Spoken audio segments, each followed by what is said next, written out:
Thank you, Finance Secretary Ben Jokno, and all cabinet members who are here present. President Asakawa, you know, this is the most that we have. We don't have cabinet meetings with the entire cabinet, but we could have it today because the entire cabinet has shown up, which just goes to show the importance and the priority that we put to the partnership between ADB and the government.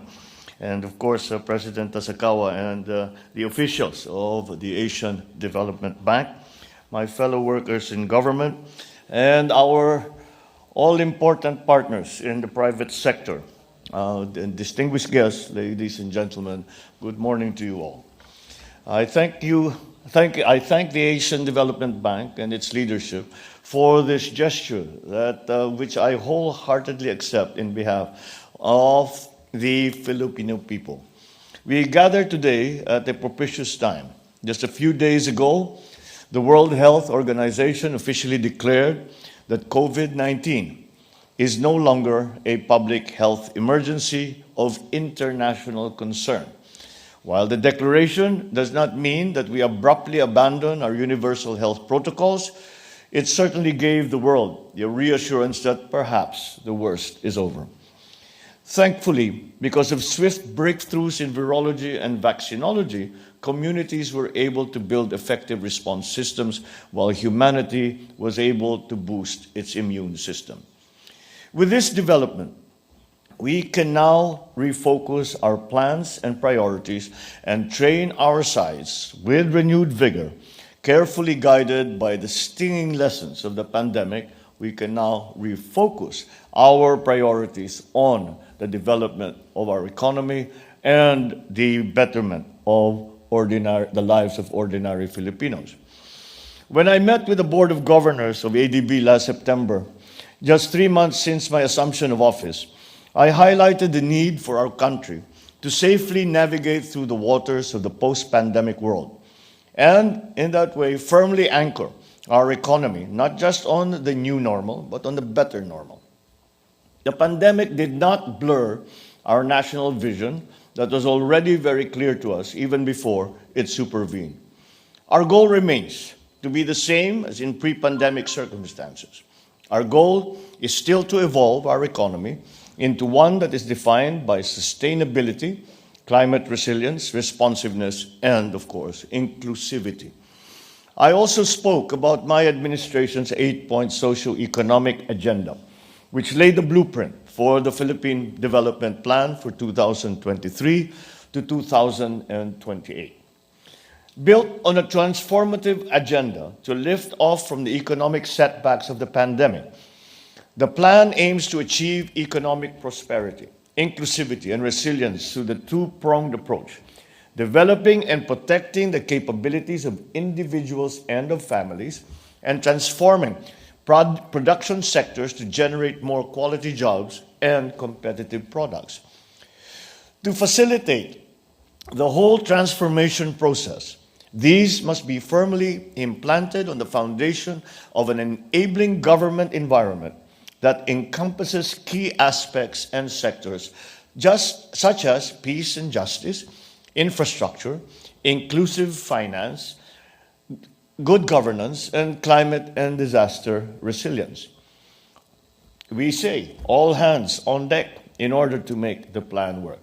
Whole of government and whole of society approaches, public-private partnerships, international collaborations shall be adopted as necessary. We will engage our tried and tested and dependable partners and allies to help us out in this can only be described as a monumental exercise.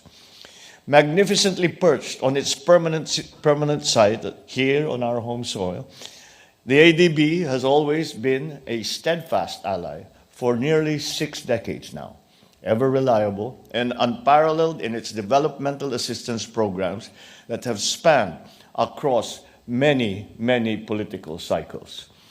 In my 9-month tenure thus far, there are already 3 strategic programs that have been signed with ADB, and there are many more in the pipeline. All these calculated to strongly backstop our pursuit of high-priority developmental goals.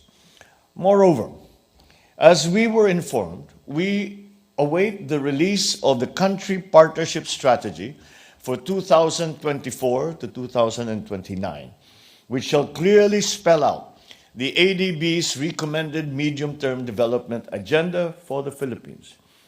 Guided by the theme of investing in climate, Filipinos, and the future, it appears to tie in quite nicely with the Philippine Development Plan. We note the theme's strong emphasis on climate and its intimate relation to the people and to our future. According to the 2022 World Bank report, climate change will continue to pose a threat to the Philippines. There is now a high likelihood of the El Nino phenomenon, which we are preparing for as we speak. That is on top of the dreaded big one. Our country recently topped the World Risk Index 2022, which means that we have been found to have the highest disaster risk among the 193 countries in the planet.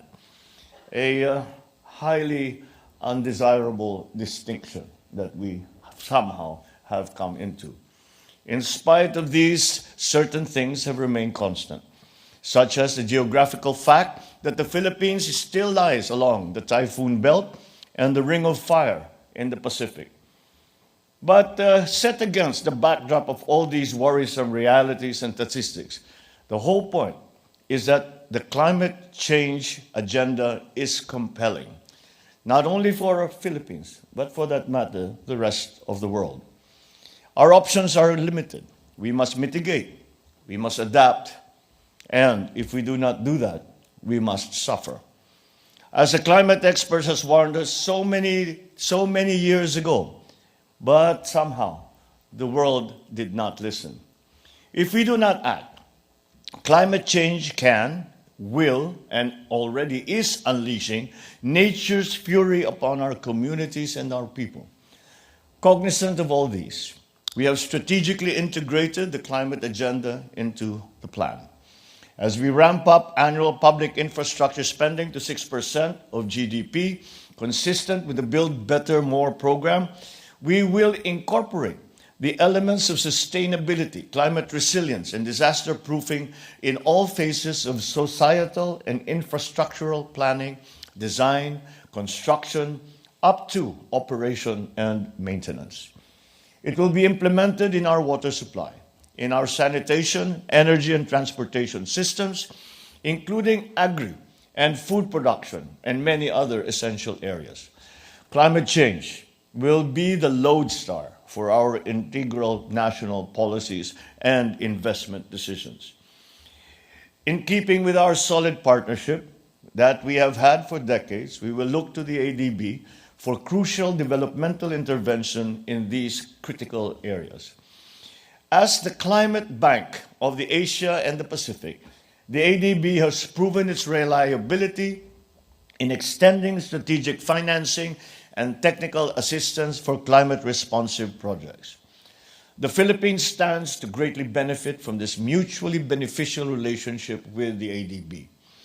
We are aware of the responsibilities that this relationship carries with it. But we will re-echo my father's words during the ADB inauguration some 57 years ago.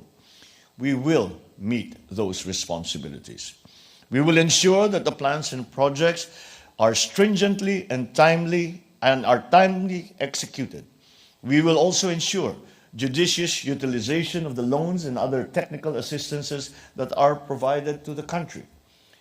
As we carry forward to the concept of better normal under the post-pandemic circumstances, our vision for the Philippines is for it to be able to provide a comfortable, secure life to its citizens, for us to be able to be self-sufficient in basic needs and essential services, sustainable in our strategies, vibrant industries, and investment propelling our economy.